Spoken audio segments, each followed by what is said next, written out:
then yung ano, parang may impression sa'yo na parang halos parang wala ka ng pahinga. Napupuntahan mo ultimo yung malalayong lugar sa Pilipinas. Nagre-rest ka pa ba? Opo Or naman. masyado kang sinasagad na mga handler mo at ng ano mo? Tipo? Oo. Hindi kasi, nag-uusap naman po kami dito pag yung management. Whenever may schedule na pumapasok, may inquiry, kagaya ng endorsements, out of town, out of the country, is tinatanong po nila ako kung gusto ko ba siyang gawin.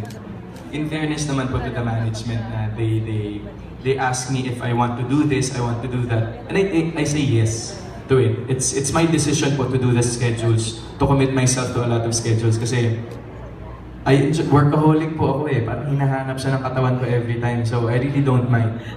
Nakaka-rest ka, hindi ka nasasobrahan. Hindi po. Okay naman po ako makatulog lang 8 hours, konting masahe, konting gym. Okay na po ako.